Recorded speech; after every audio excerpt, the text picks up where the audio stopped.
¿Acaso no suena esta palabra como el pájaro de la muerte, exclamando tu nombre a medianoche?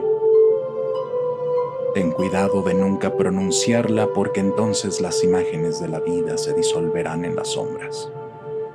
Sueños pavorosos surgirán de tu corazón y se alimentarán de tu sangre.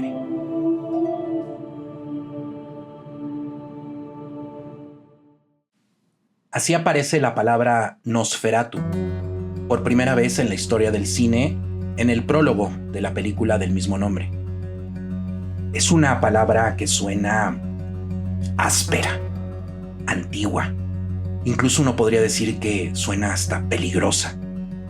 Y son características que esta palabra comparte con su película.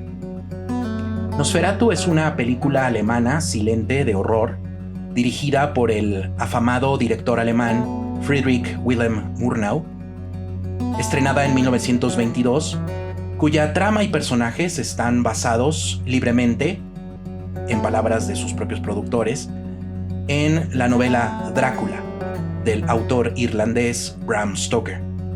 A pesar de ser una película muda, con más de 100 años de existencia, Nosferatu sigue siendo una película fascinantemente cautivadora, cuyo atractivo es difícil de explicar.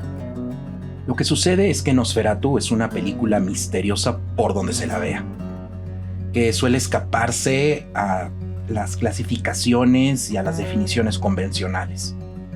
Hasta ahora han sido pocos los estudiosos que se han adentrado lo suficiente en la historia de Nosferatu como para poder ofrecer explicaciones sobre su naturaleza o su razón de ser. Una de las pocas personas que se ha adentrado profundamente en la historia de Nosferatu es el experto en cine y restaurador cinematográfico Luciano Berriatúa, quien es a su vez experto en la biografía de Murnau. Es en su trabajo y en su maravilloso libro sobre Nosferatu en los que estará basado este videoensayo. Hasta antes de leer el libro de Berriatúa, mi conocimiento sobre Nosferatu consistía simplemente en una colección de anécdotas que había leído de diferentes autores, todos aficionados al cine de horror. La gran anécdota que todo mundo cuenta y que será bueno sacar del paso para podernos dedicar a cosas más interesantes es la ahora ya famosa batalla legal que sostuvieron los productores de Nosferatu en contra de la viuda de Bram Stoker, Florence Balcombe.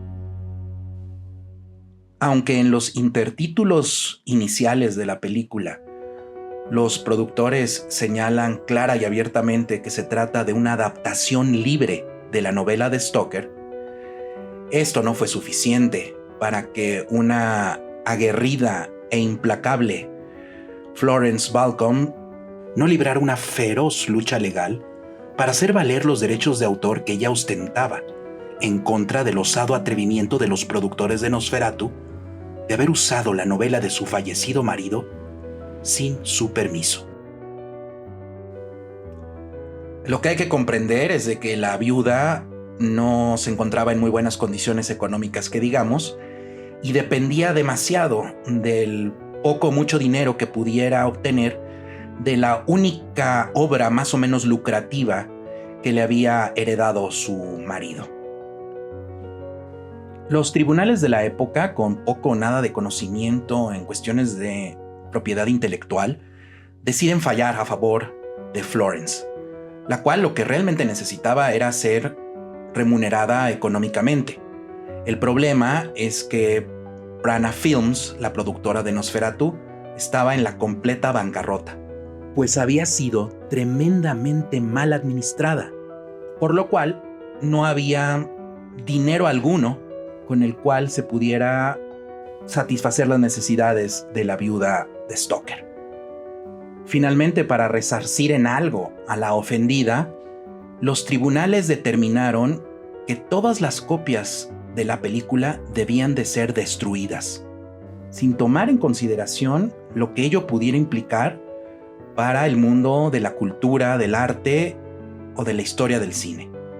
Fue una verdadera fortuna que para el momento en el que la corte dio su determinación, varias copias de Nosferatu ya habían salido de Alemania y se encontraban en países tan diversos como la República Checa, Francia o Estados Unidos. Gracias a esto, el día de hoy, Nosferatu no es una película desaparecida.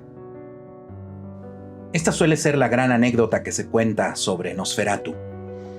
Por ejemplo, una anécdota que jamás se menciona, pero bueno, porque es más bien local y nada más nos atañe a nosotros los mexicanos, es que Nosferatu jamás fue estrenada durante la década de los 20 en nuestro país. Esto es un fenómeno singular, ya que esa década se caracteriza por haber sido la que más estrenos tuvo a lo largo de esos 10 años. Por ejemplo, todas las películas de Murnau que filmó durante esa década fueron estrenadas en tiempo y forma en nuestro país. Sin embargo, Nosferatu nunca se estrenó. Es muy probable que esto haya sucedido debido a que la determinación del tribunal de destruir todas las copias haya surtido un buen efecto, y esto afectó la distribución de Nosferatu sin lugar a dudas, y por lo tanto ninguna copia llegó a México.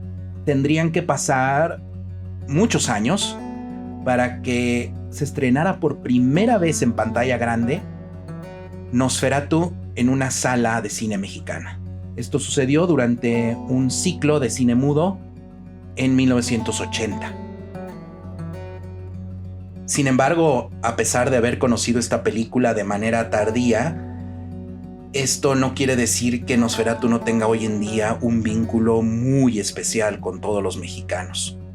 Cada vez que por algún festival o alguna celebración de Día de Muertos, o porque a algún grupo musical se le ocurrió ponerle música, cada vez que la estrenan en alguna sala de cine, los fans mexicanos nos lanzamos a verla con mucho entusiasmo y con mucha expectación.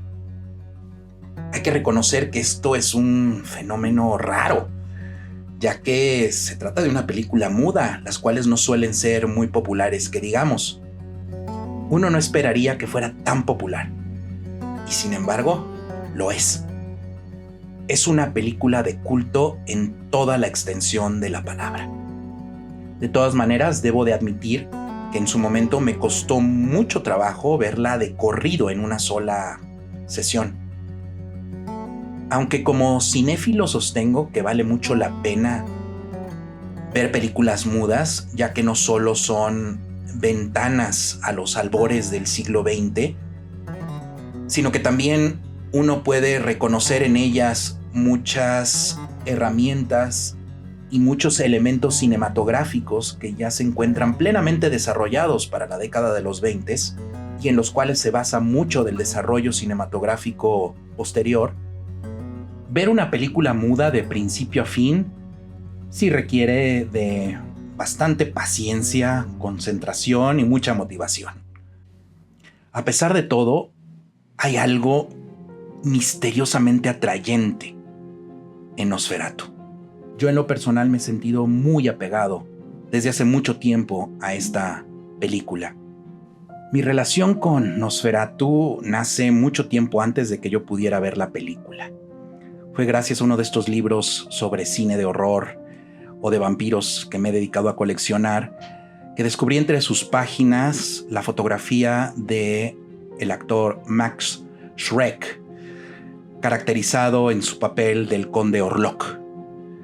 Esa imagen es poderosísima. Nadie puede negar que ese diseño es uno de los más emblemáticos de la historia del cine. Esa foto hizo que me obsesionara con encontrar la película y poderla ver. Ahora recordemos, estoy hablando de mi adolescencia, hace muchos años. Eso nos lleva directamente a la década de los 90. Sin internet, sin Internet Movie Database, sin Amazon. ¿Cómo diablos se conseguía una película en ese entonces? Recuerdo con mucha nostalgia haber tenido que hojear la revista Teleguía, lo cual era una práctica muy común para poder encontrar qué películas habían programado en los distintos canales de televisión. Si había un canal que tenía altas probabilidades de transmitir Nosferatu, ese era el canal 11 del Instituto Politécnico Nacional. Recuerdo que fue un esfuerzo de varios años tratando de grabar la película de la televisión. Hay que recordar que no existían las tiendas de películas y los propios videoclubes nunca la tenían a la renta y mucho menos a la venta. Solo quedaba la posibilidad de grabar la película directamente de la televisión. Recuerdo que esa búsqueda por grabar la película y poder verla se prolongó por algunos años, aunque ya para ese entonces la imagen del Conde Orlok ya formaba parte de mi inconsciente cinematográfico. Esa poderosa imagen ya se había tatuado para siempre en mi memoria, junto con otras del cine mudo que formaban parte de películas que yo todavía no había visto. Por ejemplo, la escena de las escaleras del acorazado Potemkin, o la robot de Metrópolis, o algún chiste o gag de Charles Chaplin. Eran imágenes que utilizaban las revistas, los libros o las propias televisoras para presentar películas. Todas esas imágenes, a pesar de no haber visto aún las películas, ya formaban parte de mi bagaje cinematográfico. Y así, por fin, en alguno de los segmentos dedicados al séptimo arte de el Canal 11, como Matiné del 11 o Séptimo Arte, es que pude grabar la película de la televisión en esa versión muy deteriorada, que aún hoy en día siguen transmitiendo algunos canales de televisión, a pesar de que ya contamos con la maravillosa versión restaurada. Aún habiendo obtenido ese tesoro que tanto buscaba, recuerdo que me costó mucho trabajo poder verla de principio a fin en una sola sesión. Su ritmo semilento, acompañado de esa insufrible musiquita de organito que le ponían en esa época a las películas mudas, hacían de toda la experiencia una bastante somnífera. Aún conservo con mucho cariño esa versión toda deteriorada, que ya casi ni se ve, en un videocassette VHS. Y es impresionante poder compararla con la nueva versión restaurada. Es una verdadera maravilla el trabajo que realizó Luciano Berrietúa, personaje al que continuamente mencionaré a todo lo largo de este videoensayo, el cual, en su trabajo como conservador cinematográfico, en 2007 se dio a la tarea de reconstruir Nosferatu con las secuencias mejor conservadas de distintas copias, lo cual permite que hoy en día podamos disfrutarla con una calidad y una nitidez impresionantes, muy probablemente tal y como fue estrenada hace ya más de 100 años. Como ya hemos dicho, casi siempre las anécdotas sobre Nosferatu se limitan a hablar sobre la batalla legal entre los productores de Nosferatu y la viuda de Stoker. Sin embargo, otra anécdota que me parece muy interesante es que no existe ningún registro, ya sea grabado o en texto, de alguna entrevista o algún comentario que haya hecho el propio director de Nosferatu sobre su película. Sencillamente, a Murnau nunca le preguntaron sobre Nosferatu, ya sea porque los entrevistadores nunca pudieron ver Nosferatu debido a la destrucción de las copias, o porque el propio Murnau sentía una especie de pena o frustración porque su película hubiera sido destruida. Es muy probable que Murnau jamás se hubiera enterado que algunas copias habían logrado sobrevivir. El caso es que Murnau, en su prolífica carrera como director de cine, jamás mencionó a Nosferatu, la cual es, sin lugar a dudas, su película más querida y más vista hoy en día. Hay algo en sus imágenes, en sus personajes y en las acciones de sus personajes sobre todo, que se escapan a las explicaciones habituales. Pareciera a simple vista que por tratarse de una película de vampiros, eso fuera más que suficiente para explicar su gran popularidad. Sin embargo, esto no basta. Hay algo más, algo elusivo. En este videoensayo voy a utilizar el trabajo de Berriatúa para cuestionar los lugares comunes con los cuales hasta ahora nos hemos tratado de explicar esta fascinación tan especial que sentimos por este filme sin que hayamos podido darle al clavo. En este videoensayo trataremos de resolver el enigma de por qué un filme silente, que por mucho que nos esté contando una de vampiros que tanto nos gustan, nos sigue atrayendo de la forma en que lo hace y nos sigue llevando a las salas de cine cada vez que la proyectan. Creo que la respuesta se encuentra en revisar las ideas originales que propiciaron que un grupo de jóvenes cineastas alemanes se reuniera para filmar una historia sobre un antiguo vampiro que abandona su ruinoso castillo para ir en búsqueda de sangre nueva, utilizando la peste negra como cortina de humo para cubrir sus fechorías, y de cómo el sacrificio voluntario de una mujer pone fin a sus malévolos planes. Para dicha tarea, pues, tendremos que tratar de compartimentalizar aquellos elementos o factores más evidentes que propiciaron la gestación de este film. En primer lugar, algo que sin lugar a dudas abona a la riqueza de esta película, como es el caso de casi cualquier otra película, es su contexto histórico, el cual va a proveer los ingredientes culturales, sociales y artísticos fundamentales que forman parte de la estética y de la narrativa de Nosferatu.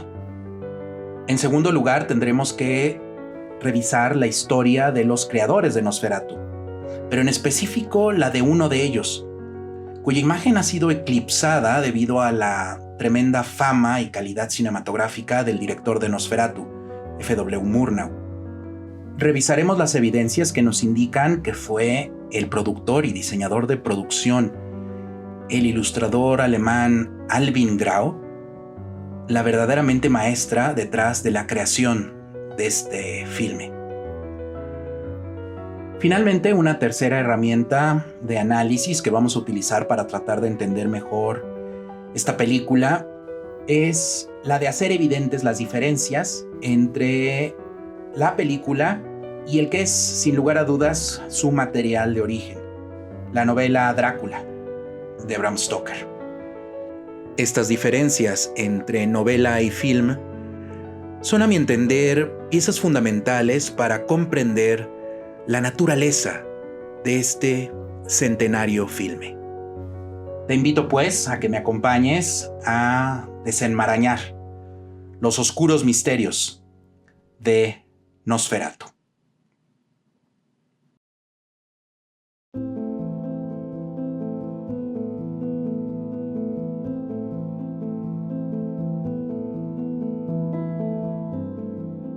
El contexto alemán de la segunda década del siglo XX juega un papel fundamental en la formación de una agenda muy singular que tendrá esta agrupación de cineastas que acabará dando vida a Nosferatu.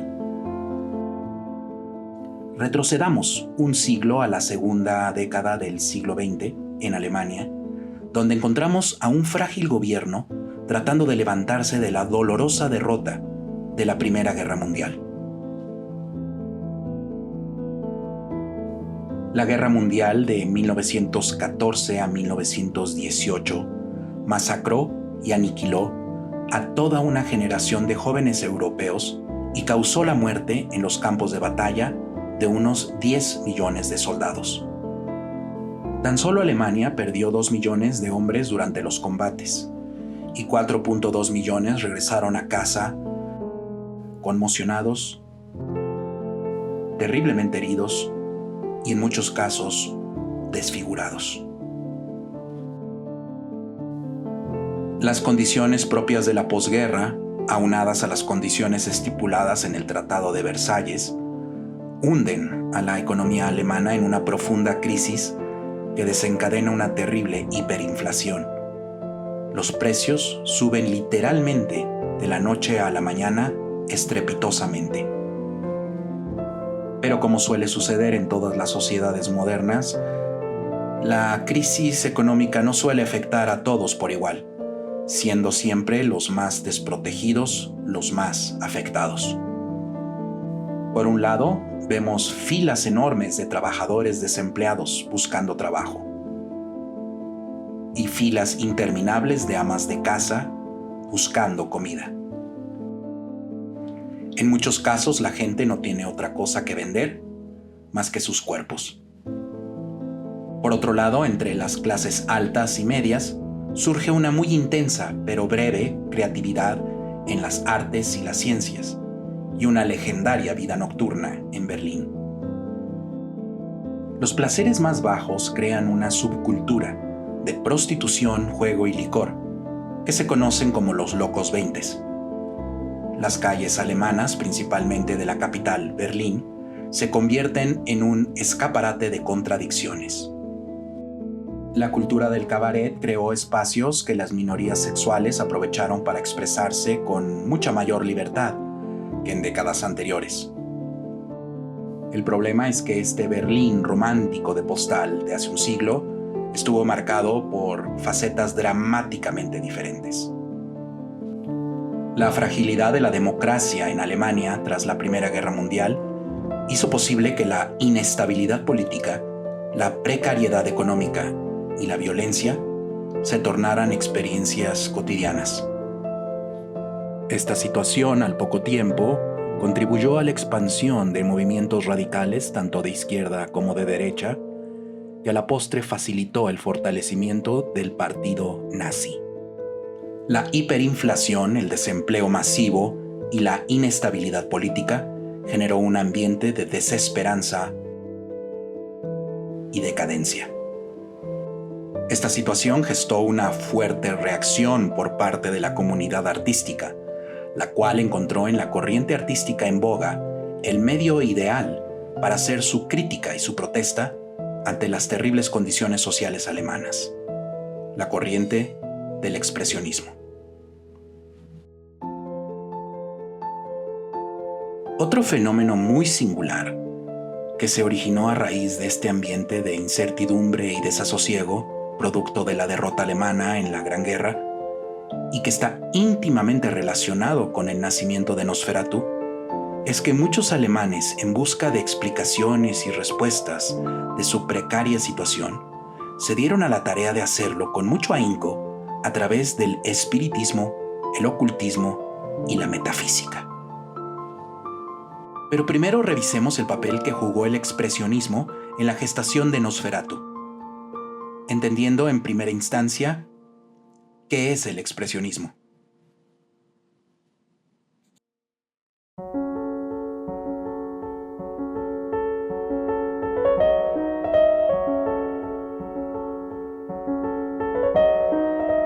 Los horrores de la guerra experimentados en carne propia por muchos artistas los impulsa a adoptar el expresionismo, movimiento artístico surgido antes de la guerra, que había nacido como respuesta iconoclasta al academicismo imperante en las artes.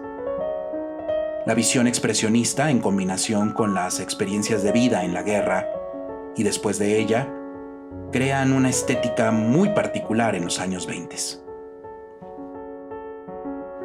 A principios del siglo XX, el artista noruego Edvard Munch impone una perspectiva radicalmente diferente en contra del arte del siglo XIX, principalmente en contra de las dos corrientes más utilizadas, la naturalista y la impresionista. La primera abocada a la representación de las cosas tal como son, y la segunda dedicada a explorar cómo aparecen las cosas ante nuestra vista bajo distintas incidencias de luz. Lo que Munch y luego toda la corriente expresionista buscarán será llevar al límite las representaciones pictóricas, con el objetivo de expresar el yo del autor, al tiempo que subliman las ideas por encima de los objetos que las generan. El expresionismo, como movimiento crítico y disruptor, busca alejarse lo más posible de las representaciones realistas en la pintura, el teatro, la poesía y la literatura, para buscar a través de la exageración y la distorsión una posible objetivación de los estados de ánimo. Los artistas se dan cuenta que el expresionismo les da las herramientas necesarias para realizar una contundente crítica a la deshumanización traída por la modernidad y la guerra. A pesar de que muchos historiadores del arte han llamado al expresionismo como el arte de la bancarrota moral, esta corriente se convertirá en una de las más disruptivas e influyentes de la historia del arte mundial.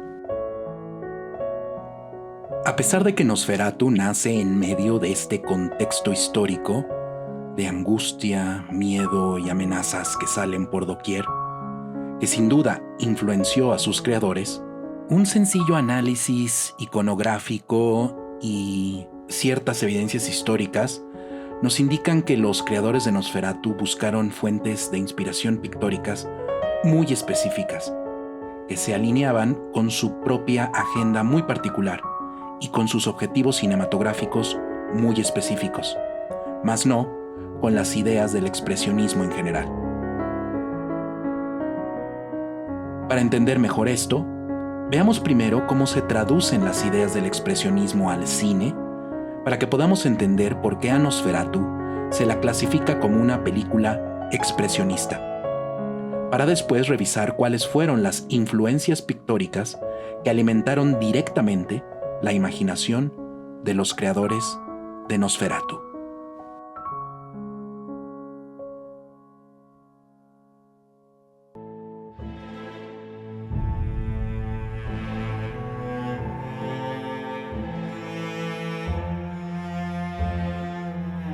Lo interesante con Nosferatu es que, a pesar de que ha sido descrita hasta el cansancio como una película expresionista, curiosamente no resiste un cuestionamiento más o menos profundo sobre su pertenencia a esta corriente artística. Aunque el término expresionismo es de difícil definición y aún más difícil de medir o cuantificar, resulta claro que Nosferatu no se parece a otras películas expresionistas. Por ejemplo, si la comparamos con la película con la que se define al cine expresionista, que es el Gabinete del Dr. Caligari, podemos ver que Nosferatu carece de los personajes y sobre todo de los escenarios exagerados y distorsionados con los que es fácilmente reconocible el gabinete. Muy por el contrario, Nosferatu cuenta con escenarios y personajes tremendamente realistas y cotidianos. En una nota periodística de 1922 que fue encontrada por Berriatúa y que reproduce en su libro sobre Nosferatu, el autor de la nota describe claramente la intención de los realizadores de enclavar su narración en el periodo del romanticismo alemán conocido como el Biedermeier, que lo que busca es describir escenas idílicas de la vida cotidiana de la clase media. Nosferatu logra con gran efectividad que las escenas de apacible tranquilidad cotidiana, que no son tan agradables y familiares, sean bruscamente interrumpidas por las imágenes perturbadoras de horror, diseñadas por Murnau, su director de fotografía, Fritz Arno Wagner, y el productor del film, Alvin Grau. Para lograr esto, los realizadores buscaron cuadros enclavados dentro del estilo del Biedermeier, que es sumamente realista y que, como ya dijimos, retrata escenas de la vida cotidiana. Situación que va en contra totalmente de las ideas detrás del expresionismo. Estas referencias pictóricas fueron prácticamente transferidas tal cual del cuadro a la película. Esto definitivamente confiere un aspecto casi documental a la película, que nos muestra escenas de la vida cotidiana de la época. Pero incluso los escenarios en donde aparecen los personajes macabros, como el conde, Knock Knock, el corredor de bienes raíces, son tremendamente realistas. No hay nada distorsionado o exagerado. Al contrario, son deprimentes y amenazantes por su realismo y su apariencia deteriorada y abandonada. Uno podría pensar que los creadores de Nosferatu hubieran podido usar cuadros expresionistas principalmente para inspirarse en ellos, pero eso no fue así.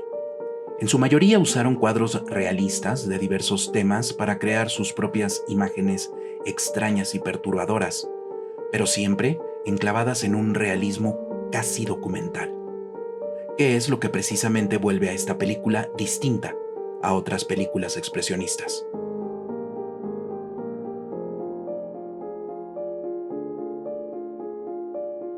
Si tomamos como base la definición de expresionismo de la historiadora de cine Christine Thompson, la cual en su estudio de 1981 sobre Iván el Terrible de Eisenstein propone una definición de expresionismo cinematográfico que puede abarcar con un buen alcance todas las posibles variaciones estilísticas que caen bajo la etiqueta de expresionista.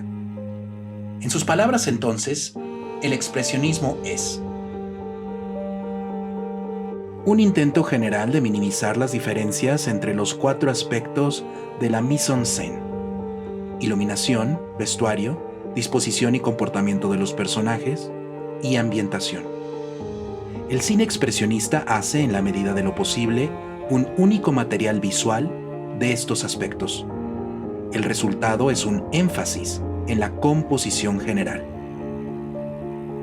Nosferatu, bajo esta definición, efectivamente es susceptible de ser catalogado como un filme expresionista.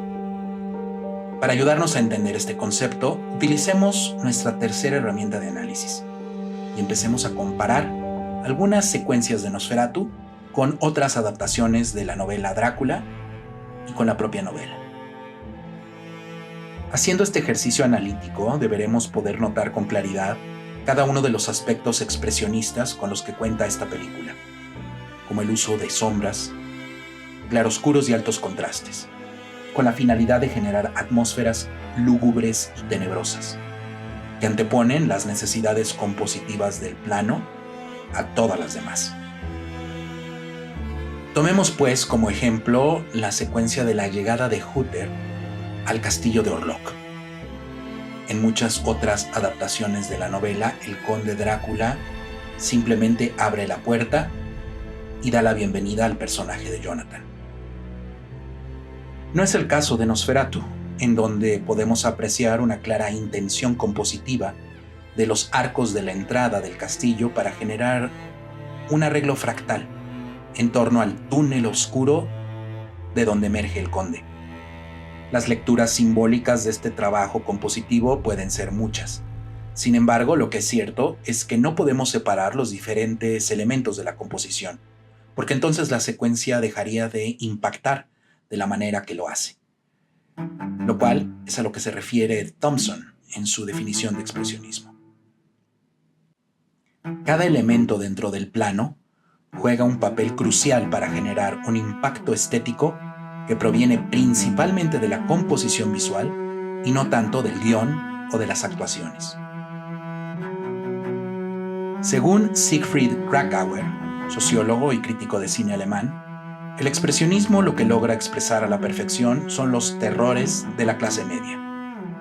Y como veremos más adelante, Nosferatu logra retratar estos temores a través no solo de su narrativa, sino a través de la estética de su puesta en escena. No hay que olvidar que apenas unos años antes, entre 1918 y 1919, Europa y el mundo entero fueron víctimas de una terrible pandemia de influenza, conocida como gripe española. No había terminado aún la guerra cuando se suma a la tragedia mundial esta pandemia. Más enfermedad, más muerte y más desesperanza se suman a una psique colectiva ya muy maltratada. Las amenazas surgen por todos lados. Si se quiere, es muy fácil ver a Nosferatu como una conjugación de todos los miedos imperantes de la época. Pero la película Nosferatu no solo es esta representación metafórica y expresionista de dichas amenazas que surgen por doquier.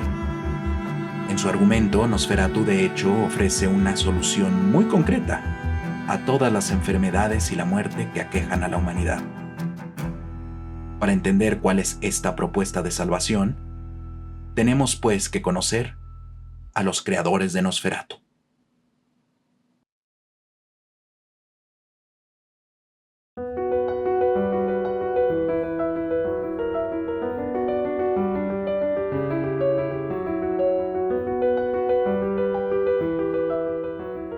Naturalmente, a Nosferatu se le asocia principalmente con la figura de su director, el brillante F. W. Murnau. En primera instancia pareciera que Nosferatu fue concebida en su totalidad por Murnau, haciéndola parecer una película de autor. Nada más lejano de la realidad. Murnau, en realidad, fue contratado para encargarse de lo propiamente cinematográfico. La idea de hacer una película de vampiros basada en la novela de Drácula fue en realidad del ilustrador, publicista y el diseñador de producción de Nosferatu, Alvin Grau. Hasta que no leí el libro de Berriatúa, poco o nada sabía de la existencia de Alvin Grau.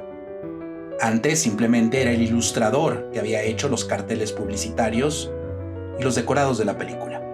Y hasta ahí.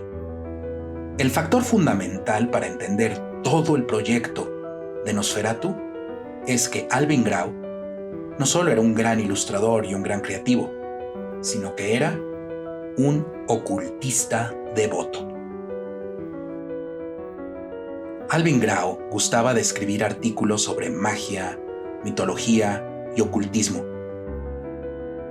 pero sobre todo realizaba inquietantes ilustraciones simbólicas con una estética que crea una tremenda inquietud por el uso de la sombra como herramienta simbólica para mostrar el lado oculto de la realidad, y que posteriormente veremos reflejada en los carteles e imágenes publicitarias de la película Nosferatu, de los cuales Grau también es su autor.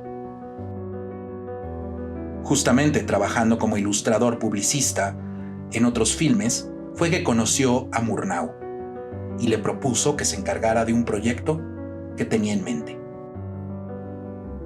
Murnau, siempre en busca de oportunidades para seguir experimentando con la cámara, que era su gran pasión, aceptó de inmediato la invitación al ver en este proyecto un pretexto perfecto para dar rienda suelta a su imaginación y talento para crear imágenes, en este caso para estremecer al público con imágenes de horror.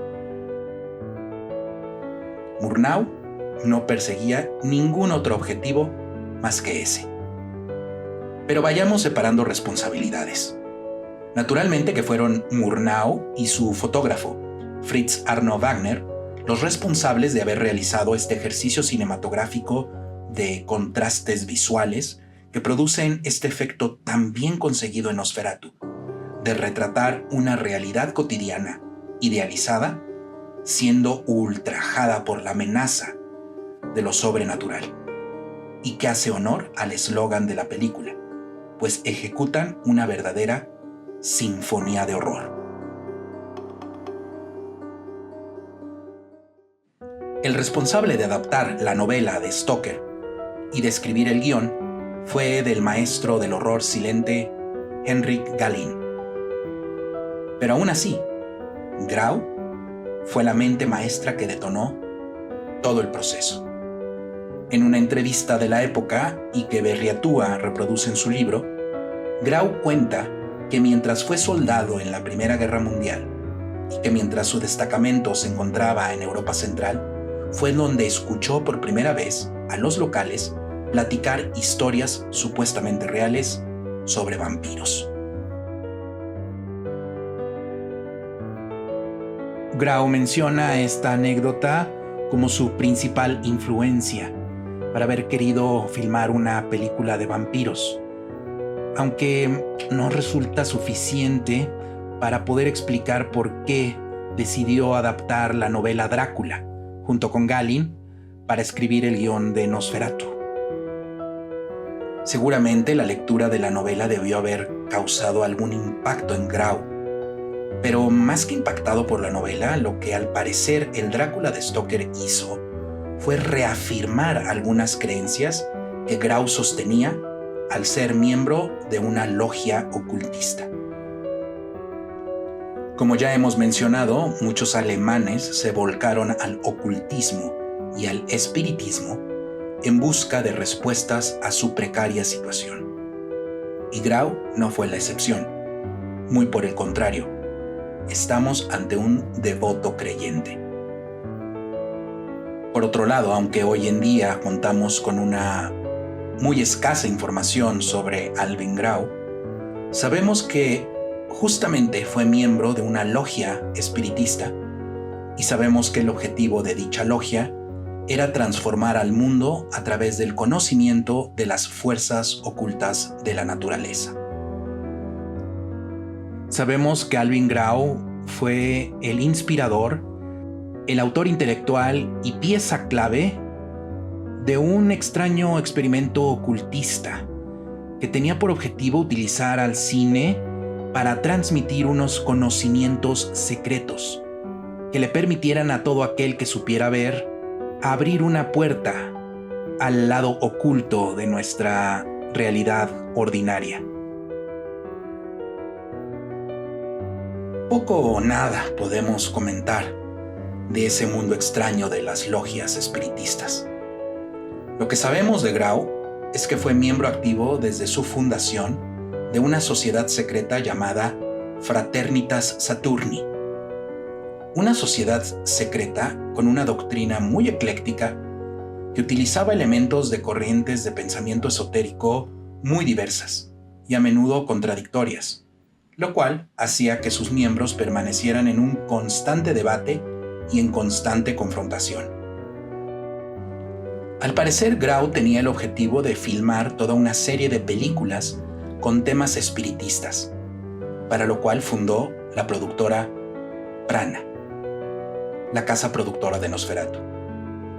El nombre de esta organización tiene que ver con las creencias metafísicas de la logia de Grau, cuya idea básica es que la vida se transmite a través del prana, una sustancia que habita en todos los seres vivos y que puede ser transferida de un ser a otro, y de cómo los seres vivos para sobrevivir deben extraer o chupar la fuerza vital o prana a otro ser vivo, lo cual nos lleva casi de inmediato al tema del vampirismo. El problema al que nos enfrentamos es que nos siguen quedando dudas sobre las razones por las cuales Grau decidió usar la novela Drácula para construir a partir de ella su proyecto fílmico. ¿Por qué no escribió una obra original al respecto? No era necesario plagiar a Stoker para hacer una película de vampiros, y menos aún una con una agenda espiritista. Sobre todo cuando el tema central, ciertas ideas fundamentales y muchos detalles de la novela fueron cambiados totalmente en Nosferatu. A pesar de nuestros mejores esfuerzos, no hemos podido descubrir ninguna fuente que indique cuándo leyó la novela, si es que lo hizo, Alvin Grau. Lo único es que gracias al trabajo de Luciano Berriatúa, sabemos que fue Aleister Crowley, maestro de Grau en las ciencias ocultas, quien aparentemente sí leyó el Drácula de Stoker, ya que escribió unas cuantas líneas diciendo que le parecía una novela muy bien documentada. Es probable que de ahí provenga la idea de usar la estructura de la novela como esqueleto para la trama de Nosferatu. De todas formas, siguen quedando muchas dudas. Por ejemplo, ¿de qué sirve llenar una película de motivos y temáticas espiritistas que solo los iniciados en el tema serán capaces de reconocer? ¿Habría de llegar el mensaje ocultista al resto del mundo a través de mensajes subliminales que se registran en el subconsciente? Nunca lo sabremos. Al fin de cuentas, la casa productora Prana Films, con su agenda metafísica, solo logró hacer una sola película, Nosferatu. Lo cierto es que durante mucho tiempo se dijo que los cambios que se habían realizado a la novela para adaptarla al cine habían sido el resultado de un astuto ardid con la finalidad de librarse de las leyes de propiedad intelectual y de burlar a la dueña de los derechos de autor, la viuda de Stoker, Florence Balcom. Sin embargo, no hay evidencias que esto haya sido así. Por el contrario, existen pruebas de que Prana Films no tenía la más mínima intención de esconderse o de engañar a nadie, pues como ya dijimos en los propios intertítulos, al comienzo de la película, declaran clara y abiertamente que se trata de una adaptación libre de la novela de Stoker. El tema de la pelea por los derechos de autor entre Prana y Florence Stoker se debe principalmente a la incipiencia del tema en general sobre los derechos de autor y a la completa ignorancia e inocencia de los productores de Nosferatu, que jamás se hubieran imaginado que la viuda de Stoker existiera, y mucho menos que fueran a despertar su furia al realizar su película. Los cambios hechos a la narrativa no tienen que ver, pues, con ningún intento astuto por librarse de las reglas de derechos de autor, sino que tienen que ver directamente con la agenda ocultista de Grau. Para entender estos cambios en la narración es necesario revisar algunas ideas de la logia a la que pertenecía Grau. Lo importante para nosotros es que hay que saber que la Fraternitas Saturni otorgaba una importancia fundamental a la sangre como vehículo de la vida.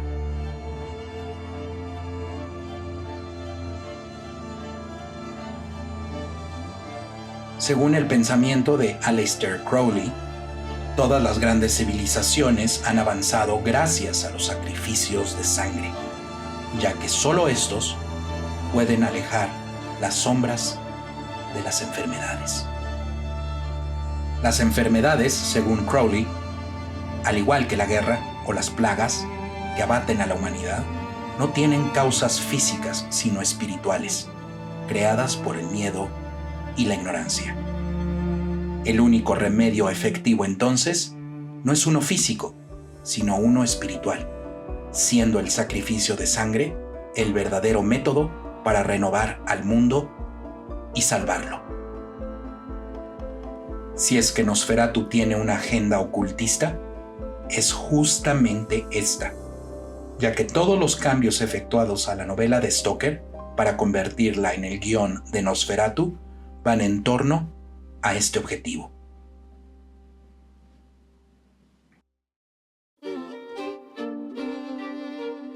Por otro lado, es imposible que hayan sido solamente las leyendas que Grau escuchó de boca de los campesinos serbios las que lo hubieran inspirado a filmar Nosferatu, ya que las únicas fuentes conocidas de las que pudo provenir la palabra Nosferatu es, por un lado, justamente la novela de Stoker, y por el otro, el texto de Emily Gerard sobre supersticiones de Transilvania, que Stoker utilizó como fuente directa de información para documentar su narrativa. La palabra Nosferatu no puede provenir de ningún otro lugar, ya que el término no figura en ningún otro texto que hable de folclore o de tradiciones vampíricas. El problema para los historiadores es que no saben de dónde sacó Gerard esa palabra. Ella asegura que el término Nosferatu es uno que usan los campesinos rumanos para nombrar a los vampiros chupasangres. El problema es que esta palabra no figura en ningún diccionario de la lengua rumana y, como ya hemos dicho, tampoco en ningún texto que hable sobre el folclore vampírico de la zona. El origen de la palabra Nosferatu es en sí mismo un misterio. Después de haber dicho todo esto, tan solo podemos seguir especulando sobre una posible explicación de por qué Grau decidió utilizar la novela Drácula como base para construir una narración que en esencia es muy diferente a su material de origen. La narrativa de Stoker se puede resumir como la lucha de la modernidad con sus herramientas, de la ciencia y la tecnología, en contra de un monstruo del pasado, que pretende restaurar sus fuerzas alimentándose de la joven sangre de los hombres y mujeres de la moderna Inglaterra. La narrativa de Nosferatu es muy diferente. Si comparamos el plan del conde Drácula y el del conde Orlok, veremos que efectivamente ambos quieren abandonar su castillo para irse a vivir al extranjero a una casa que acaban de comprar. Sin embargo, entra en juego un elemento totalmente inexistente en la trama de Stoker, que es el de la peste esparcida por las ratas.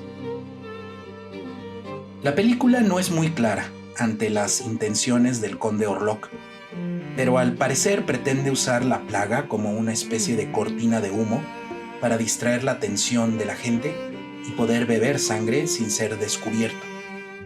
Por otro lado, tenemos el aspecto del conde, totalmente diferentes entre película y novela.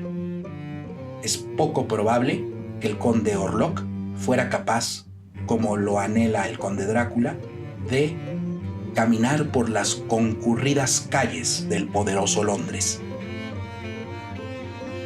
El aspecto del conde no admite tal posibilidad. Orlok es un recluso de las sombras. El conde Drácula no lo es. El conde Orlok es una criatura verdaderamente solitaria, pues ni siquiera es acompañado por las 3 hermanas que cohabitan el castillo con el conde Drácula. Orlok es un fantasma del pasado, que está atado a la tierra en la que fue enterrado. De hecho, es mejor definido en términos metafísicos como un cuerpo astral, un ser que no puede trascender del plano físico al espiritual y que queda atrapado entre ambos mundos. Según los espiritistas como Alvin Grau, el espíritu queda atado al cuerpo que ha muerto, por lo cual ahora necesita alimentarse de algo para no morir, en lo que descubre cómo cruzar al plano puramente espiritual, por lo cual roba el prana o la fuerza vital a otros seres para sobrevivir. Otra diferencia muy importante entre novela y película es la relación que existe entre el personaje de Renfield y el conde Drácula. En este caso, la relación que existe entre Nock, el corredor de bienes raíces, y el conde Orlok. En la novela la relación nunca es esclarecida. Nunca aprendemos de qué forma se enteró el pobre de Renfield de la existencia y del poder del conde Drácula. En el caso de Nosferatu, Nock y Orlok comparten una relación sumamente íntima, pues Nock es capaz de leer y entender la carta llena de extraños símbolos que le ha enviado el conde. Dicen los que saben del tema que las logias ocultistas solían intercambiar cartas codificadas que solo podían ser entendidas por aquellos miembros del grupo que contaran con el código justamente para decodificarlas. Lo que esto nos dice es que de alguna extraña manera, que tampoco queda clara, Nock y el conde están confabulados desde un principio en un malévolo plan de acabar en primera instancia con Wisborg y tal vez después con toda Europa y el mundo entero, al estilo de la peste negra o cualquier otra epidemia. Aunque existen algunas omisiones por parte de Stoker para entender claramente qué papel juega Peter Hawkins en el viaje de Jonathan Harker a Transilvania, que nos hacen dudar de su inocencia, lo cierto es que nunca hay una prueba clara de que Hawkins y Drácula estén confabulados y por lo tanto que Jonathan haya sido enviado a su muerte por su empleador. En el caso de Nock, pocas dudas quedan de que es plenamente consciente de que está enviando a su empleado a un fatídico destino. Si seguimos cierto orden, tenemos que detenernos en la figura de Ellen, la cual desde su presentación cuenta con una especie de percepción extrasensorial que le permite sentir que algo no está bien con el pronto viaje de su esposo.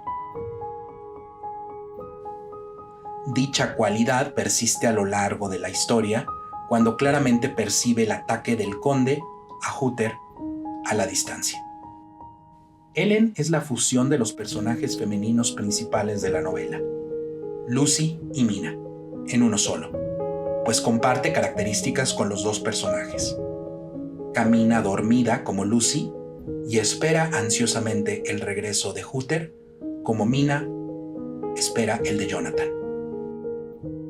Al final, es Ellen, sola, la que descubre cómo destruir al conde Orlok para salvar a su ciudad y se sacrifica para hacerlo. Este tema es el más ocultista de todos y es el tema central de la película y es completamente original. No existe rastro alguno sobre este tema en la novela y es sin duda producto de la agenda ocultista de Grau. Los males de la humanidad requieren de un sacrificio de sangre para ser curados. Naturalmente, que al ser Ellen, ella sola, la que aprende cómo destruir al conde, toda la nutrida trama de la novela donde el Dr. Van Helsing se da la tarea de diagnosticar el mal que aqueja a la pobre Lucy, es olvidado, así como la cacería misma del conde por el grupo de hombres liderados por el doctor. El personaje del profesor Bulwer, presentado en los intertítulos como un paracelsiano, Paracelso fue un famoso alquimista que buscaba en las sustancias de la naturaleza la cura para las enfermedades. Bulwer es a duras penas una versión sumamente diluida de Van Helsing, que solo sirve como presentador del tema esotérico del cuerpo astral y del vampiro, cuando en su cátedra compara a una planta carnívora con un vampiro y a una especie de medusa microscópica de cuerpo transparente con un fantasma. La heroína de nuestra historia es una y una sola. Es Ellen. Ellen no solo como virginal símbolo de pureza, sino también como una persona con facultades extrasensoriales que de algún modo la conectan con el mundo de los espíritus. Si no es una espiritista iniciada, es un muy buen prospecto, pues cuando lee el libro de los espíritus que trajo Uther de Transilvania, lo entiende a la primera y a la perfección, y comprende lo que tiene que hacer para librar al mundo de la peste del vampiro. Mina Harker en Drácula también es nuestra principal heroína, aunque comparte créditos con el resto de cazadores liderados por el profesor Van Helsing. Mina también entra al mundo de lo sobrenatural, pero Stoker sí nos explica cómo obtiene esas facultades habiendo sido bautizada con la sangre de Drácula. A Ellen no le pasa nada de esto. Ella es una elegida, capaz de sentir lo que otros no pueden y de entender lo que nadie más puede de manera natural. Es una heroína ocultista que entiende los misterios detrás de los mecanismos de la vida y los usa para destruir al mal y salvar a la humanidad, lo cual es justamente el objetivo de las logias espiritistas. En el guión de Nosferatu aparece una idea narrativa interesante. Galen presenta en un principio a Ellen como frágil e indefensa. Resulta tal su indefensión que ella llega a estar en las garras de Orlok sin su consentimiento cuando accidentalmente el conde descubre el retrato que Uther trae consigo de su esposa. La secuencia del retrato es total y absoluta invención de Galen y no aparece nunca en la novela de Stoker. Es un recurso para hacer pasar a Ellen como una potencial víctima indefensa del vampiro y hacer sentir a la audiencia tensión y expectación ante el peligro inminente que se cierne sobre nuestra aparentemente frágil protagonista. Uno de los grandes legados de Nosferatu al cine de Drácula es esta secuencia del retrato de Ellen. Desde entonces, casi todos los Jonathan Harkers del cine han traído consigo un retrato de sus correspondientes minas.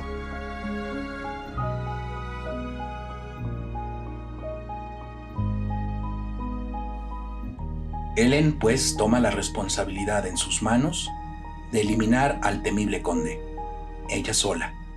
Pues según el libro de los vampiros, solo una mujer de corazón puro puede hacer al vampiro olvidar el canto del gallo y exponerlo a la luz del sol.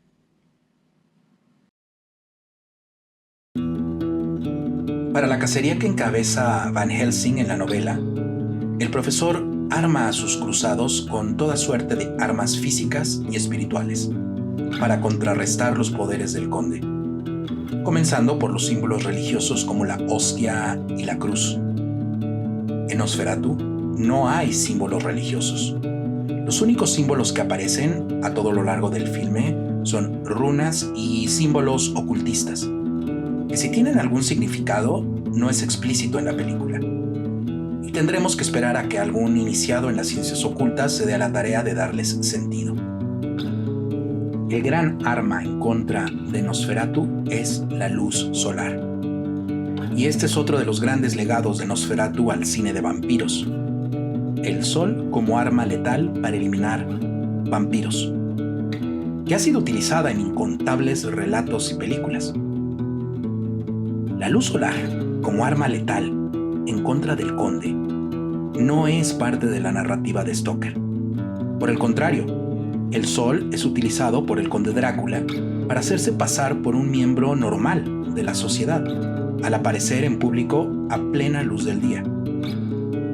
El sol se vuelve letal para el vampiro a raíz de Nosferatu y de la agenda ocultista de Grau, la cual plantea el poder purificador de la luz solar, la cual hace desaparecer a los espectros de la noche al disolver las sombras. Así llega el final de la película, cuya enseñanza ocultista es que toda maldad y toda enfermedad que aquejen al mundo no podrán ser eliminadas a menos que se realice un sacrificio de sangre.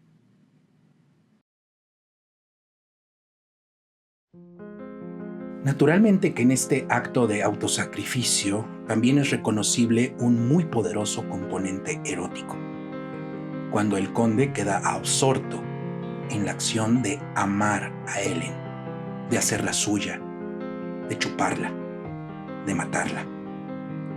Es tan fuerte el acto de amar que hace que el ente astral se olvide incluso de su propia naturaleza y de las reglas que debe de respetar, y se olvida de todo, incluso de huir antes del amanecer. El 4 de marzo de 1922 se realizó el estreno de Nosferatu en medio de una fiesta de proporciones bíblicas. Se convocó a la gente a asistir a un gran baile de disfraces que se efectuó en el Salón de los Espejos del Parque Zoológico de Berlín. Solo podemos imaginarnos lo épico que ha de haber sido esta fiesta, ya que no contamos con ninguna fotografía que nos lo muestre. La película fue recibida con críticas divididas. Por un lado estaban los detractores, principalmente de filosofía comunista, que defendían la tesis de que las películas, especialmente las de ficción, no hacían otra cosa más que distraer al pueblo de los asuntos realmente importantes. Los defensores de la película simple y sencillamente comentaban que se trataba de una obra maestra. De todas formas, a pesar de que los alemanes sí fueron al cine a ver Nosferatu, no logró recaudar suficiente dinero para recuperar todo lo que se había gastado principalmente en publicidad. Los costos de la publicidad de Nosferatu fueron superiores a los de su producción, lo cual nos da una idea clara del nivel de desorganización que imperaba en la recién formada Branagh Films. Quise hacer este videoensayo primero como un homenaje a una película que yo le tengo mucho aprecio. En segundo lugar, como una especie de trabajo de divulgación del libro de Luciano Berriatúa, que si pueden conseguirlo y leerlo, es realmente una lectura muy enriquecedora, esclarecedora y muy divertida. Finalmente, yo mismo quería entender qué clase de monstruo es Nosferatu. Y por lo que hemos podido ver, se trata de un monstruo realmente único y singular, que a pesar de que comparte muchas características y un origen con el conde vampiro de Stoker, es al final muy diferente a ese conde Drácula universal y atemporal. Nosferatu es al final el resultado de los miedos y ansiedades de una triste y lamentable época, de la cual lamentablemente no hay garantías que no se vuelva a repetir. Sin embargo, está enclavada en un momento único e irrepetible de la historia. Y Nosferatu, como producto de esa época, es igualmente único e irrepetible.